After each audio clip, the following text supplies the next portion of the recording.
How many relatives do you have down in Haiti, and have you heard from them? All right, I have perhaps dozens of relatives, and we've made contact on yesterday via text, and then on today, some phone communications have been restored, so we've actually received some live phone calls. Prior to that, we were receiving only messages from Facebook and then from word of mouth. What are you hearing? It was very alarming on Tuesday. The first family member that we heard from, she'd spoken to her dad, my uncle. He said he was fine. My other aunt, Gérald, was in a taxi during the time that the event hit. Her eldest daughter lives in Germany, so the last thing that she heard was, oh my God, there's something catastrophic going on, and then the connection was cut. And that just ensued with basically just a vigil. You know, from Tuesday, we would watch the news, listen to contact information. Same thing on Wednesday. We would frantically call family members because my family's in the Midwest, East Coast, and Miami. And so we would call each other and say, have you heard from this person? Have you not? We didn't hear anything, again, as I mentioned before, until yesterday. We received a text that about 12 family members were camped out in front of their home. The home appeared to still be standing, but they were not given the okay that it was stable enough to enter. And then also at lunchtime today, thank goodness for, we have wireless. So on my lunch breaks, I take my personal laptop and go, and on Facebook there was a post, hi, and you know, this is Steve. I just counted, there are 12 of us, we are here, and then we're looking for other family members. Have they described what the conditions are like? They describe the conditions that the weather is mild, it's rather warm, but that's the biggest concern because there are cadavers everywhere. The smell of, you know, limited sanitation capabilities is very prevalent. You know, people are trying to look for their family members. Because of the lack of first responder teams, they're literally moving debris by hand.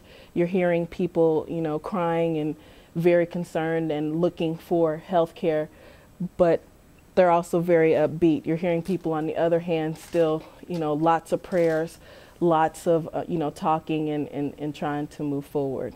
But are you yourself from Haiti, or were you born here? I was born and raised in Chicago, but both parents, my mother and my father, were both of Haitian descent. You know, both Haitian immigrants. Yeah. You mentioned earlier your aunt was in a taxi when the earthquake quit. Do you know anything about that? Tell us, if you know anything about that, what exactly happened, how she felt? Or she just was leaving from running errands, and it was just a normal day because there's not been really any kind of seismic activity in more than 200 years there. They had no warning. So she was just riding home and just speaking to her daughter, giving regular updates. Hey, how are y'all doing? You know, hope to see you soon. How's everybody in the States? And then she could hear noise, and she kept saying, Mom, Mom. And then she just heard the screaming, oh my God, there's something big going on, and then disconnection. So when you see the network coverage of the devastation, what goes through your mind?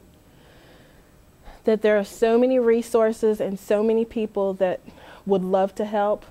Myself, you know, I'm multilingual. What can we do? How can we help? And how can we get there? I'm very fortunate. My family, you know, some of the few middle class, they may have resources, they may have opportunities. We're most concerned for the meek and the folks that don't have a lot of resources. They weren't having a great, you know, go of life prior to this, you know, cataclysmic event. We worry about them. What are they going to do? How can we get assistance to those folks? And then just trying to gain contact and just make sure that people are okay.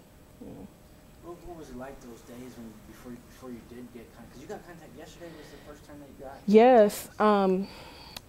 Filled just with worry. My two cousins, they live in Killeen. You know, so they're relatively young ladies. One is, you know, she's a college student. Isabel's 19. Hope she forgives me for saying her name. And the other just had An infant. So the last conversation that we had on Saturday was that I'm going to Haiti to bring Annabelle to see mom and dad. So, you know, trying to keep her at ease because she'd already been through some trauma with the Colleen event. She delivered during that event. So she'd already been going through some trauma.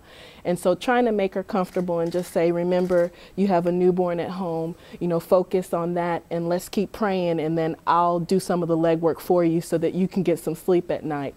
So, you know, I would tag team with family members and tell her, you know, I haven't heard anything yet, but hopefully we will soon.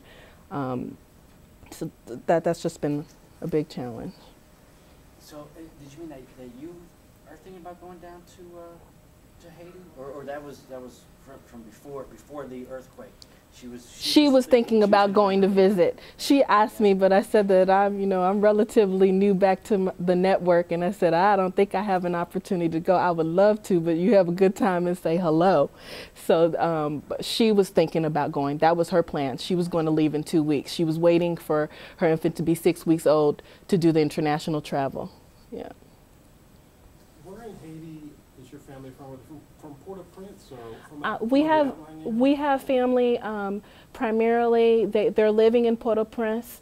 Carrefour, one of the areas that was basically the epicenter. Folks live there. We have people that are from Okai, which is a province, as well as Cap-Haïtien, and just everywhere. But a large concentration of folks do live directly in Port-au-Prince. You see a lot of them are living like in tents in front of their homes. Is their home destroyed, damaged? The 2 family members in Port-au-Prince, for sure, their homes are damaged.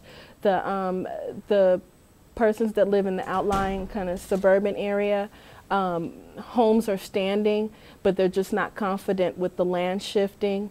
And because, you know, when you dig so far there, it's sand and water, they're concerned about going in because their home is on an incline as well. So they're scared. Did your folks indicate if they have been starting to get any relief, any water, food? They did indicate that water has been provided, and food commodities, yes. But I did see a post about concerns for folks that were type 1 diabetics and a lack of insulin. They actually have one family member that they posted, please, if you know of anyone coming, that this is the type that they need. So that's a big concern. People who have acute, need acute care and acute or, regular type meds, they're not able to get those. Jenny, why do you think it's important for you to talk to us today? One of the biggest reasons that it was important is that it gives my family pleasure and pride that we work for an organization, that is going to support this event and is aware as a global partner, and also to give an understanding that, while it is, an international event, it's something that didn't happen here. It very much does involve the Americas because, I'm by no means, an analyst or anything, but, there are in the numbers of the millions of Haitian Americans here. We are very proud to be American, but we very much are proud of our heritage and our tradition. So we we definitely contribute to what we call, the Americas, but definitely there are people there, and the help, if we're given any, or people be aware, just prayers alone will help those folks be able to make it through this event. Yeah. Can you talk about how concerned how concerned your family is about the future, because it's an uncertain future, isn't it? They're very concerned. My family members that are there have small children, school-age children. This is probably going to definitely affect schooling, affect day-to-day. There are some that have resources in the States, so they're fine knowing that money is available. But with lack of communication, lack of electricity, you don't have water right now. How are you going to get your money from the bank if you need to survive? So the future is very much of import, but right now they're just on day-to-day mode. Let's make it through each day.